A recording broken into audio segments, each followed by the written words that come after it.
As new and seasoned players alike know, Motherlode is the quickest way to make a buck in the Sims games. The next quickest way is probably getting a job and climbing the ladder until your sim is making crazy amounts of money as CEO, a famous author, or a world-renowned surgeon.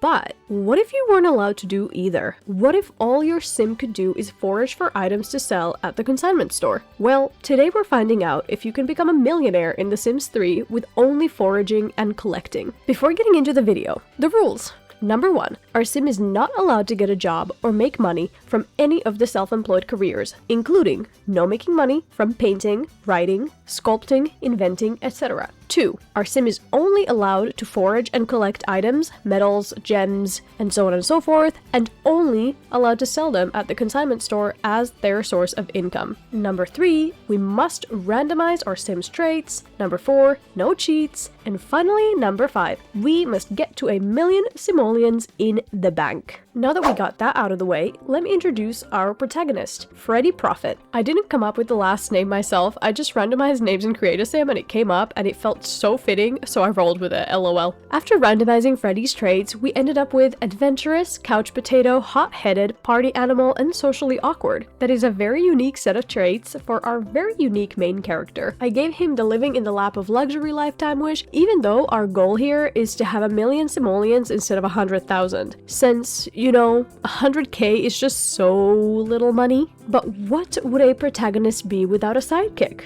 Nothing, that's what. I decided to give Freddy a canine companion since it could help us with foraging, and thus Penny Prophet was born. Welcome to the family, Penny. And then it was time to begin the challenge. I moved Freddy and Penny to this huge lot in Riverview just so our bills and things would be as high as possible to keep things challenging. I set their family funds to 0 and began training Penny to hunt. After a while, Penny was ready to take off on her own and go hunting, which is exactly what she did, and soon she raised her hunting skill to level 2. While she was off sniffing out collectibles, Freddy was fishing for, you know, food. He then decided to also travel to the community gardens to pick up some free vegetables to both eat and to also plan our home lot to hopefully save on some money. In the afternoon on his first day, Freddy decided to run to the consignment store to hopefully sell some stuff and make his first simoleons. He set a ruby found by Penny as well as a bell pepper up for sale. Moments later, both items sold and he made his first 56 simoleons. Only like 9,999,000 simoleons to go. Foolishly, Freddy immediately spent 20 simoleons of this newly earned money on a taxi ride home. He then spent the remaining money on a food bowl for Penny and was left with 1 simoleon to his name. Great. Before going to sleep, he decided it was a good idea to plant some of the vegetables he picked up earlier so that he could have a steady stream of food to, you know, consume. He planted some lettuce and tomatoes for himself, while Penny was growing hungrier and hungrier. Too bad we couldn't afford to feed her anything but a couple of treats. These seemed to do the trick though.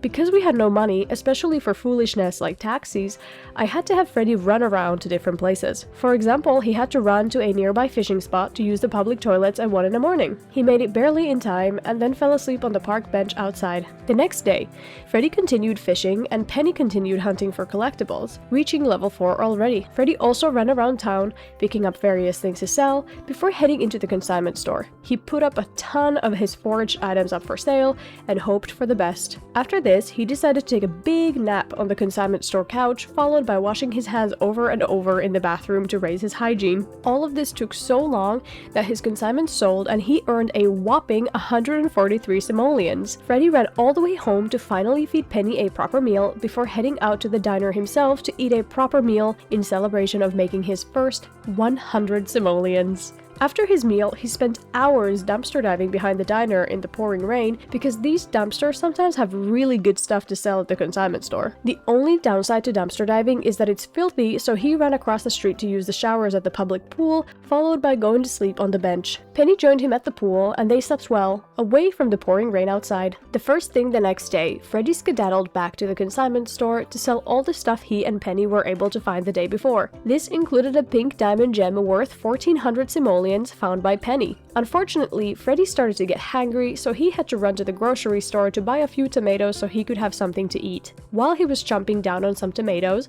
his consignments came in and he had made a whopping 2,174 simoleons. This challenge was starting to really take off. This only boosted my money-hungry ways, and I had Freddy go dumpster dive some more, while Penny kept hunting for collectibles. If you haven't figured it out yet, this is mainly what this challenge consists of. Freddy dumpster dives, Penny hunts, we sell our goods at the consignment store, profit, rinse, and repeat. Works like a charm though, clearly. With this newly earned money, I was able to buy Freddy a sleeping bag, and Penny a box of chew toys. Check them out. The next day, it was time to tend to our garden and take care of Penny. At this point, everyone had fleas and shit, so we thought it'd be a good idea to brush her in hopes of banishing the fleas. That worked, and Freddy headed to the consignment store, where he immediately publicly pissed himself before putting some stuff up for sale and heading out to dumpster dive again. The consignments of this day made a whopping 4,485 simoleons, and I started to feel like this challenge was going to be even easier than I thought. We're nearly doubling our income day by day at this point, so I felt like this was going to be so easy. At night, after dumpster diving for hours, I decided it was time for Freddy to purchase a bathtub so he could easily access one whenever needed.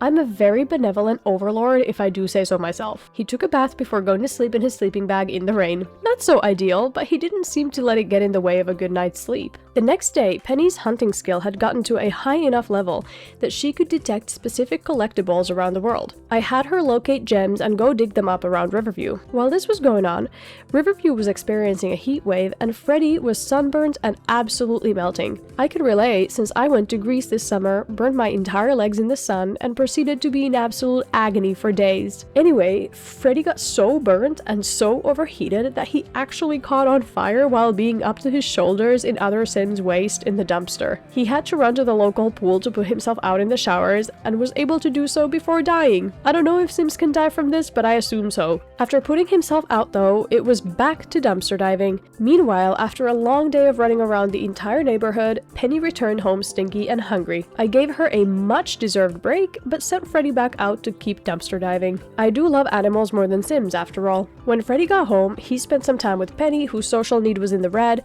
before both of them headed to sleep. We continued our cycle of foraging and selling, and I decided to gift Freddy a mini fridge. This would allow him to stay more motivated to tend to the garden as well as keep foraging for collectibles to sell, since he could actually have something to eat. Groundbreaking. He decided that his first drink should be a pineapple drink, which he enjoyed sitting on the side of his bathtub before going off and pissing himself again.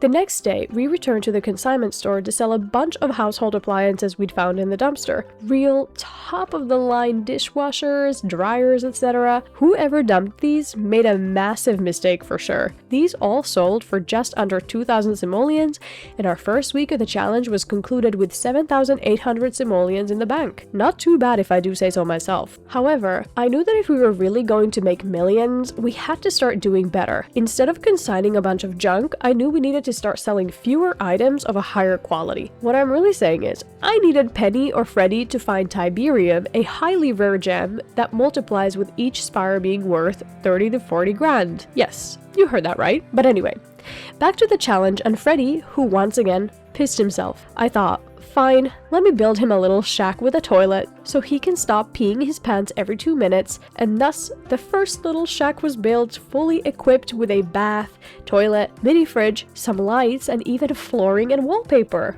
How luxurious. Some of our old consignments also sold, and we made a couple thousand simoleons, making back a lot of the money we spent on the shack. Freddy also decided to get some gems cut and metal smelted in order to hopefully raise their value for reselling purposes. Unfortunately, at night when Freddy was going to sleep, I realized the shack wasn't big enough for him to sleep in his sleeping bag, and he was forced to sleep outside in the rain. Well, you can't have everything you want. The next morning, we received the cut gems and smelted metals, and indeed, they had become quite valuable through this process. I decided to give Freddy a proper bed too, so he would no longer have to sleep in the rain, and sent him off to take a nap. In the meantime, Penny found some more gems and metals, and Freddy sent those off to be processed as well. With our new expensive gems and metals in our pocket, we headed back to the consignment store to sell them. We were hopeful we might make a ton of money as most of the items were worth 2,000 simoleons, with the Supernovian titanium ingot being 8,000 simoleons. This could be a huge payday for Freddy. I of course sent Freddy back out to dumpster dive as well, while Penny was running around finding more collectibles. It was business as usual until we received the biggest consignment payment thus far of 21,311 simoleons. This was huge. As soon as the money hit our bank account, Freddy rolled the wish to become a business partner, and I decided he should become a partner of the diner whose trash he'd been rummaging through to get this rich. It felt like the only right thing to do, you know? The next day, we continued to sell our most expensive stuff we'd found either by dumpster diving or with Penny's help. This was lucrative and netted us just under 12,000 simoleons. Less than the day before, but still far from bad. After a couple of days of pretty good consignment payouts, I decided it was time for Freddy to become a full owner of the diner, and so this is exactly what he did. As a celebration, he immediately walked round to the back and started diving in the dumpster. We also decided to rename the diner from Hogan's Deep Fried Diner to Profit's Deep Fried Diner, of course. We then made a new record again with our consignment payout, selling some cut gems for about 34,000 simoleons. This was a crazy sum, but it made me realize how valuable selling cut gems was. In the meantime, Freddy also became a partner in the business building to generate even more passive income. I had Penny run around the world finding more gems for me to cut, and when I decided to send her home, I noticed that she took a water taxi to get there. The idea that my dog was taking a water taxi all on their own was so funny to me. Like, look at her zooming about. The Sims 3 is just so unmatched. I then decide it's time to switch up our approach a bit by giving Freddy the collection helper reward and move from dumpster diving to finding gems. Gems and medals are arguably the most valuable collectibles, so it seems like a good investment of the happiness points. I sent out Freddy to look for more gems before calling it a day. The next day I realized that I had racked up 77,000 simoleons from our consignments, so I decided to give the house a few upgrades. I made the space bigger and gave Freddy a nicer bed, along with a proper bathroom with better appliances. But we're far from 1,000,000 simoleons, so I sent Freddy out to look for collectibles again. I then realized that I can save a ton of money by purchasing a gem cutter for our house, so I do just that and begin cutting all gems that I have in our inventory. It's a bit of trial and error, but we managed to cut a few of them and increase their value. I then decide that it is time to scale up this business by adopting another dog and end up going with the cutest little puppy and calling it Biscuit. This is also gonna save us some time, as Biscuit and Penny can socialize with each other, leaving Freddy free to work on gem hunting and cutting. Biscuit arrives and is so tiny he's barely visible under all the snow, which is so adorable. Unfortunately, we have to wait for Biscuit to age up to an adult dog before we can teach him to hunt, so Freddy and Penny resume their usual gem hunting activities in the meantime. That is, until Freddy gets kidnapped by a UFO and sucked into the sky by aliens. I mean, what better way to kill some time, right? The days go by and still, no sign of Tiberium anywhere. I knew this gem was ultra rare, but I was determined to find it, and a quick wiki search revealed that you could find these by rummaging through rich Sims bins. So, I sent Freddy out to the richest neighborhood and began rifling through their trash, like a totally normal person. The guy living in this one house came out to greet me, although I thought he'd be angry at me for going through his shit, but luckily for me, he wasn't. I then gasped when I realized what he was based on what's in his secret lair on the edge of his property. Oh my god, the Sims 3 team had no chill. Anyway, Freddy moved on to going through the next door neighbor's trash, and in the middle got abducted by aliens again. How unlucky for him. The next day, he got abducted for a third time. I think the aliens are genuinely obsessed with him. And then it happened. Penny brought us the one, the only Tiberian gem. I was actually so happy and so excited when this happened and immediately proceeded to cut it into a spire cut. I then made an underground bunker for Tiberium storage. In case you don't know, the small spire and any gem dust will grow into a big one worth a ton of money within a day, so I thought having a Tiberium growing bunker was an excellent idea. I made the bunker look as regal as a bunker can look and placed our first Tiberium spire along with the Tiberium gem dust in there. Let the challenge begin for real, finally. It was then time for Biscuit to grow up as well, and as soon as we were able to, we began training him to hunt too. We sent him to his merry way to sniff out collectibles as soon as he was able to, in order to raise his hunting skill. The next day, our Tiberiums had grown into big spires worth like 40k each, but I realized that if we wanted to get to 1,000,000 simoleons, we would have to find a way to very quickly scale up our Tiberium production. I mean, the dogs had found one singular Tiberium in all this time that produced around 120,000 simoleons worth of spires. It's definitely not nothing, but Freddy would probably die of old age if we kept up this pace. So, I decided to turn our side room into a science lab and begin cloning our Tiberium. However, first Freddy had to get his science skill level up to level 9. He began by researching science in his new lab, and when taking a break, Biscuit actually found another Tiberium. Needless to say, my flabbers were gasted. How did Penny take weeks in-game to find one Tiberium when Biscuit did it in like 3 days? I'm not complaining though. I sent Freddy to make a spiral cut of it immediately and set all the Tiberium and gem dust down in the bunker. Freddy finally got his science skill to level 2, but I felt like it was taking too long for him to skill up. To make him gain the skill faster, I sent him to the library. The speed at which you learn at libraries is kinda insane, and Freddy almost instantaneously hit level 6 of the science skill. Normally I'd feel like this was cheaty, but for the sake of this challenge I feel like it was actually necessary. At this point, Penny found yet another Tiberium. We cut the Tiberium again and put it down in the bunker with the newly grown other Tiberiums. Our Tiberium farm was beginning to take shape. And shape it was taking indeed, since Penny found another Tiberium. What the fuck is going on? Another one?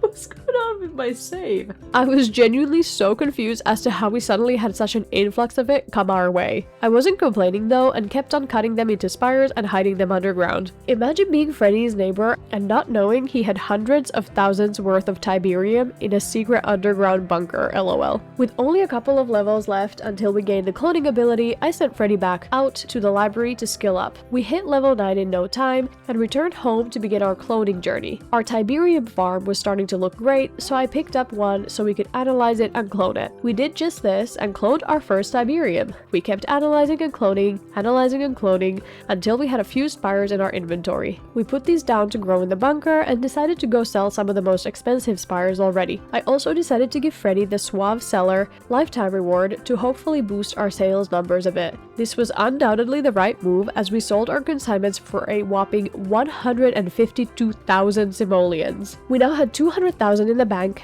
nearly a quarter on our way to 1,000,000 simoleons, which at this point didn't seem that impossible to reach. All we gotta do is analyze Tiberium spires, clone them, let them grow, and sell, which is exactly what I did, while the doggos kept finding even more Tiberium, until one night, tragedy struck. I guess word about our hidden Tiberium bunker had spread as a burglar broke into our house. She stole our laptop, beat up the policeman who came to arrest her, and left. How rude. Fortunately, we now had 400,000 simoleons in the bank due to our Tiberium cloning business that we had scaled up very successfully, and thus we could easily afford 1,000 laptops if we wanted them. So, enjoy the laptop, biatch. We then officially hit the halfway mark of our challenge by reaching 500,000 simoleons in the bank. To celebrate, I sent Freddy to clone more Tiberium and other gems so we could fulfill his wish to be worth more than 1,000,000. As the spires grew in the night, Freddy reached the goal of being worth more than 1,000,000. And I know, to some, this would be a natural ending point of this challenge. But me? No, I'm crazy. I need to physically see the 7 digits at the bottom left corner of the screen to make this challenge complete. Freddy then aged up to an adult and had a midlife crisis. A crisis over what? Being dope and rich? Like, come on, dude. I then got confused as to why our Tiberium wasn't growing down in the bunker and was worried it was glitched or something. However, I tried just moving it more far apart and this seemed to fix the issue in the end. So in case you ever decide to do this challenge, make sure to space them out more than I had in order for them to grow. 75 years later. Once the Tiberium actually had space to grow, I picked up a few of the fully grown spires and headed down to the consignment store to sell them. What followed was a sum of 230,000 simoleons hitting our bank account on a fine summer's day, much like the day on which this challenge had started on. We officially hit 1,000,000 simoleons and completed the challenge. But the challenge wouldn't be complete without giving Freddy the house and life he deserves. After all, he had to spend countless days and nights foraging for goods around the world, dumpster diving, rummaging through people's trash, sleeping in the rain, and pissing himself over and over again. Unfortunately, before I was able to move to our new mansion, Penny sadly passed away. R.I.P. to the bestest girl there ever was. She truly did amazingly at helping us find all the gems we needed to successfully fulfill this challenge. I then packed up all of our things and moved to our new abode. This house is actually maybe the best house in Riverview and definitely up there for one of the best EA built houses in the entire franchise. I bought Freddy a motorcycle and a sports car to christen his new 2-car garage. I also tried to make Freddy another Tiberium lab, but when I attempted to put down all of the spires from our inventory, it kept glitching and turning them invisible. Thus, I broke the rule we had held on to thus far of not selling anything out of our inventory, but I figured since we'd completed the challenge, it was okay. So I sold the remaining Tiberiums for a few 100,000 simoleons, and thus Freddy became a multi-millionaire. I of course hired Freddy a butler, gave him a hot tub, and let him and Biscuit live out the rest of their days in pure bliss.